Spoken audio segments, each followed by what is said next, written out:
आपकी मनोकामना तो पूरी नहीं करने के चक्कर में हमारी आप फेंक रहे मनोकामना हो। पूरी नहीं होती। हाँ, तो भैया ये मनोकामना पूरी कैसे होएगी जब आप इतनी दूर से आ रहे हो, भक्ति भाव लेके आ रहे हो, और गलतियां तो हम खुद कर रहे हैं। दीदी मैंने कहा था अपना नंबर भी दूंगी, आज मैं नंबर देके जाऊंगी। और मैंने बोला था जिसको बाबा ने इतनी कृपा करी है, कोई मेरे साथ जुड़ना चाहता है जुड़ सकता है, मदद करना चाहता है कर सकता है। उसके लिए मैंने बोला था पहले वीडियो कॉल पर मुझसे बात करें। आपने जो प्रसाद चढ़ाया वो बाबा ने स्वीकार करा क्या? नहीं किया। इतर आपने फेंक के दिया, वो भी आपका स्वीकार है। जिस मनोकामना से था वो भी पूरी नहीं होगी। ये मैंने पहले भी हाथ जोड़ के बोला था सबसे। मेरे को कोई संकट आता है ना तो मैं उसी टाइम, मैंने जैसे ये साड़ी पहनी है, मुझे कोई दिक्कत हो जाती है तो मैं क्या करती हूँ, इसी पे ही गांठ लगा देती हूँ। मैं रुमाल नहीं ढूंढूंगी, मैं इसी पे लगा देती हूँ।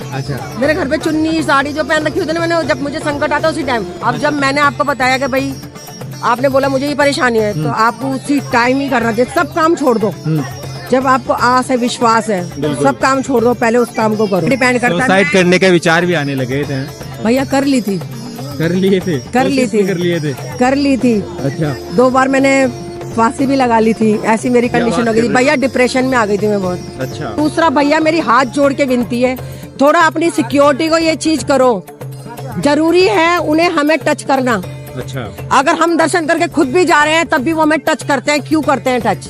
हाँ, अगर माई शर्मा जी से जो भी भक्त है वो जुड़ना चाहता है, और कई भक्त है मुझे मैसेज करते रहते हैं कि माई शर्मा जी के हमें नंबर दो, हमें अर्जी लगवानी है और उनसे जुड़ना है। तो कोई भी इनसे जुड़ना चाहे तो जुड़ सकता है। आज ये आपको अपने कांटेक्ट नंबर दे रही है, अपनी आईडी दे रही है, तो जो भी इनसे आपको, जिन भी भक्तों को इनसे जुड़ना है वो जुड़ सकता है। तो अपना कोई कांटेक्ट नंबर या अपनी आईडी नंबर दीजिए। 817889। जय जय श्री श्याम। दोस्तों, ऑफिशियल खाटू श्याम दर्शन में आपका बहुत बहुत स्वागत है। मैं कन्हैया खाटू वाला भक्तों खड़ा हूँ बाबा श्याम की नगरी तोरण द्वार के नीचे। भक्तों, आज हमारे ऑफिशियल खाटू श्याम दर्शन पर 100 के यानी कि 1 लाख श्याम भक्तों का परिवार हो चुका है। इसके लिए आपको दिल से बहुत बहुत धन्यवाद। हमारे श्याम परिवार की संख्या ऐसे ही बढ़ाते रहिए। इसकी शुरुआत आज से करीब 9 महीने पहले हमने शुरुआत की थी ओनली 1 सब्सक्राइब से, और आज 9 महीने के अंदर इस परिवार की संख्या आपने 1 लाख श्याम परिवार की कर दी है, श्याम भक्तों की कर दी है। इसके लिए आपका फिर से बहुत बहुत धन्यवाद। ये श्याम परिवार की संख्या रुकनी नहीं चाहिए, 1 लाख नहीं मिलियनों तक ये श्याम परिवार हमारा होना चाहिए। और अगर आज हमारा ये वीडियो आप पहली बार देख रहे हो, अगर हमारे वीडियो से कुछ अच्छा देखने को मिलता है, कुछ अच्छा सीखने को मिलता है, कुछ अच्छा सुनने को मिलता है, तो चैनल को जरूर सब्सक्राइब करें। जय जय श्री श्याम, राधे राधे।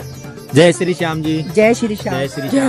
सभी श्याम प्रेमियों को जय श्री श्याम। मेरे बाबा से मैंने आज यही बोला है, जो आपसे एक ने नंबर मांगा था ना कि मेरा बच्चे को मैं खो दूंगी, मुझे दीदी का नंबर दो। बिल्कुल। उस दीदी के लिए मुझे बहुत दुख है। मैं इतना कहती हूँ मेरे बाबा से हाथ जोड़ के कि बाबा या तो उस बच्चे को ले लो तुम, अच्छा, या उस माँ को ऐसे तड़पाओ मत। वो कहाँ का है? वो वाराणसी से है, बनारस से। वो अपने बच्चे को ना तिल तिल मरता हुआ देख रही है। अच्छा। वो यहाँ आ गई। अच्छा। वो अप्रैल में या मई में आई है यहाँ, 28 को आई थी वो। बस बाबा से कहे, मैं इतना ही कहूंगी, बाबा चाहे मेरी उम्र उस बच्चे को दे दो मगर उसको ठीक कर दो, क्योंकि वो माँ उसको अपने बच्चे को ना तिल तिल देख के, भैया मैं भी माँ हूँ, बिल्कुल दर्द होता है। अब उसके बच्चे की इतनी कंडीशन खराब है ना, डॉक्टर ने उसको जवाब दे रखा है। तो उस माँ से पूछो उस पे क्या बीत रही है। अभी कल परसों उनका मैसेज आया कि दीदी मेरे बच्चे की एक आंख भी बंद हो गई है। अच्छा। मेरा बच्चा सिर्फ एक आंख से देख पा रहा है। बस आज मैंने बाबा से यही बोला कि बाबा या तो उसको ठीक कर दो, नहीं तो लेना है ना आपको तो आप जल्दी ले लो। उस माँ को तड़पाओ मत, आप तो हारे के सहारे हो। आपने अपनी माँ को वरदान दिया तो आज आपका नाम चल रहा है। तो वो भी एक मेरे से यही कहा था कि भैया मेरी आखिरी उम्मीद वही माई शर्मा जी है, अगर बाबा श्याम से कोई कृपा। मैंने भैया आज भी, मैं जितनी बार भी आ रही हूँ ना, जब से उन्होंने मुझे कॉल किया, मैं जब से 2 बार आ चुकी हूँ यहाँ खाटू, तो मैं जब भी आ रही हूँ उनके बच्चे के लिए मैं हमेशा अर्जी लगा के ही जा रही हूँ यहाँ। मैंने गांव से उनके लिए यहाँ रहने का इंतजाम वगैरह सब कुछ कर दिया था, एड्रेस वगैरह दिया। मैंने कहा ऐसे जाओ दीदी धर्मशाला में आपको रूम मिल जाएगा, कोई दिक्कत परेशानी हो तो आप मुझे कॉल कर लेना। बच्चा बीमार है, वीआईपी में ना जाने दे तो आप मुझे कॉल कर लेना, मैं जैसे तैसे करके आपको आगे से भेज दूंगी। बस यही मैं बाबा से इतना ही कहूंगी। आज ही मैंने बाबा से ही बोला, सबकी अर्जी बोल दी, जो जो कह रहे थे कि हमारी अर्जी बोल देना बाबा को कि हम आना चाहते हैं, सबकी बोली। मगर उस बहन को लेकर मुझे बहुत है। और एक भैया है हमारे आजादपुर में, संतोषी दीदी, उनके हस्बैंड है। अच्छा। उनके भी मशीन डली हुई है, उनकी अर्जी उस लड़की के साथ की है। अच्छा। जो 7 लाख वाला कैंसिल हुआ है ना, उनकी अर्जी उनके साथ से, उनका भी थोड़ा 19-20 ठीक है अभी पहले से। अच्छा। मगर ये पूरा बेटर नहीं है, ऑपरेशन के लिए बोला डॉक्टर ने, मगर अभी डेट नहीं दी है। अच्छा। बाकी ये क्या उनको अभी डेट नहीं मिली, थोड़ा बहुत फर्क पड़ा है। मैं तो कह रही बाबा उन पे भी करो मेहरबानी भैया पे, टल जाए। हाँ ऑपरेशन टल जाए। वो दीदी भी बहुत परेशान है।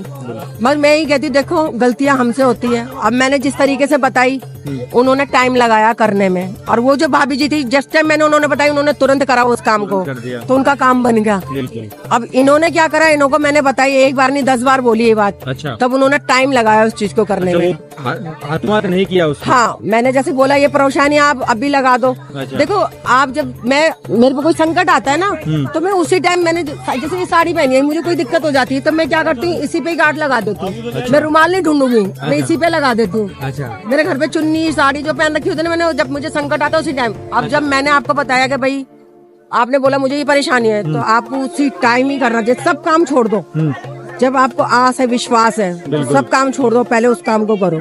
जब इसका दामन थामा है ना तो इसी को पकड़ के रखो। बिल्कुल सही। मैंने इसी को पकड़ा हुआ भैया। इसी को पकड़ा। अगर मैं इस भी पर पूरा ऐसी विश्वास रहेगा हाँ, तो फिर मैं भी ऐसी परेशानी इतनी दिक्कतों से निकली हूँ ना भैया, मुझे पता है।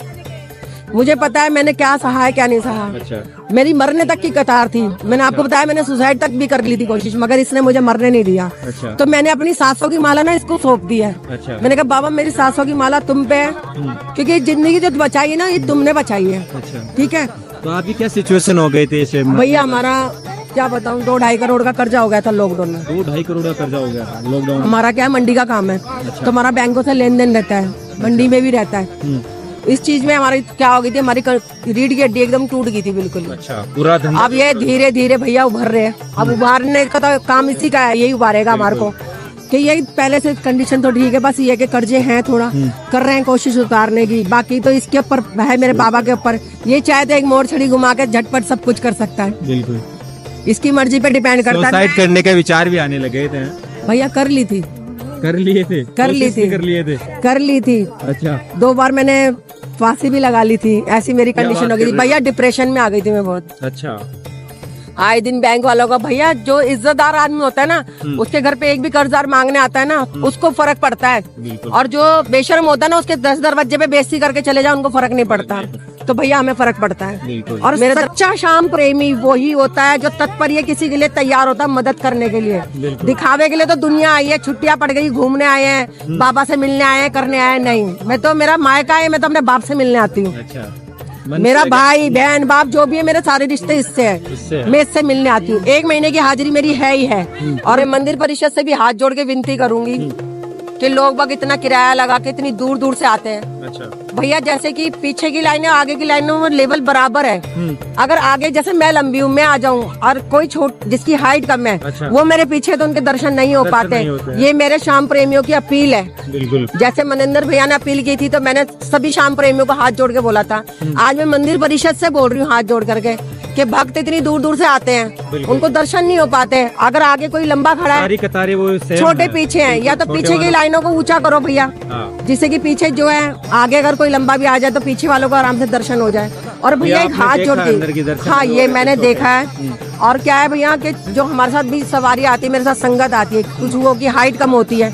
अगर आगे मैं खड़ी हूँ और पीछे वाली ग्रिल में कोई हाइट कम वाला खड़ा तो उसको दर्शन होंगे ही नहीं। दर्शन होंगे नहीं। बिल्कुल सही तो बात। भक्तों की ये अपील रह जाती है हमारे दर्शन नहीं हुए, हमारे दर्शन नहीं हुए।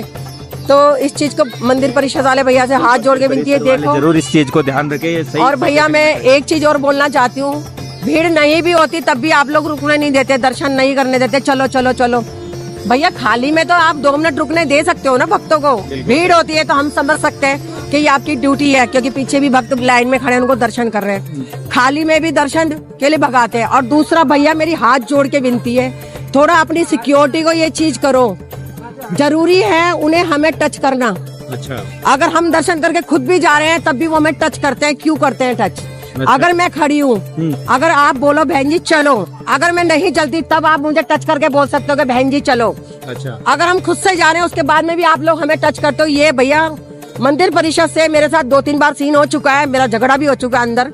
अच्छा। ठीक है, सिक्योरिटी के साथ में। और मेरा एक बार नहीं कई बार हो चुका है, मगर मैं मंदिर की उसको भंग नहीं करना चाहती। क्यों? स्पेस भी नहीं है वहाँ। हाँ, एक तो ग्रिल इतनी है, फिर ऊपर से बीच में सिक्योरिटी गार्ड भी खड़ा है, फिर हमें टेढ़े होके निकलना है, फिर वो हमें टच कर रहे हैं। ये मेरे को बिल्कुल पसंद नहीं है भैया। हाथ जोड़ के विनती है, सबके घर में माँ बहने हैं। ठीक है, मैंने उस भैया को सिर्फ इसलिए छोड़ दिया कि मैंने कहा चल ये भी बीवी बच्चे छोड़ के कमाने आया, इसकी कंप्लेंट करूंगी तो इसकी नौकरी चली जाएगी। सही बात। ऊपर से मुझे धमकी दे रहा है कि कैमरे दिखवा लो, अच्छा कैमरा चेक करवा लो। अच्छा। मैं खड़ी थी, मैंने उसको भैया को ऐसे बोला, मैं थोड़ा बाबा को अर्जी बोल रही थी, मैंने उसको इशारे से भैया 1 मिनट, तो उन्होंने बोला आप इधर आ जाओ। अच्छा। तो मैं उस साइड चली गई, तो पीछे वालों को तो निकालो, मैं तो आगे आ गई। पीछे वालों को तो निकालो, आप इतने जो पीछे खड़े हैं उनको तो बुलाओ आगे। आज की बात है क्या? ये पिछले महीने की है। अच्छा। तो ये है भैया, मैं गलत का साथ नहीं देती, ठीक है, चाहे मंदिर परिषद वालों को बुरा लगे चाहे भला लगे। सही बात। मैं भी 4-5 बार मंदिर में बेहोश हो चुकी हूँ इनकी सिक्योरिटी की बदतमीजी की वजह से। अच्छा, बेहोश भी हो गए थे? हाँ, क्या हुआ था, फर्स्ट टाइम तो मेरे हस्बैंड का ऑपरेशन था, जब मैंने बताया था आपको, हो गए 3-4 साल इस बात को, तब आई थी मैं। तो मंदिर खाली था भैया, बिल्कुल खाली था मंदिर। अच्छा। तो उसमें भी मैं बाबा को बोल रही थी कि बाबा ऑपरेशन है, खाली था। अगर भीड़ हो तो ये मेरी गलती है, अगर मैं मंदिर परिषद में अगर उसमें खलल डालती हूँ तो ये मेरी गलती भीड़ है। नहीं थी, खाली पड़ी थी, सारी लाइनें खाली था, रात का टाइम था, बिल्कुल खाली था मंदिर।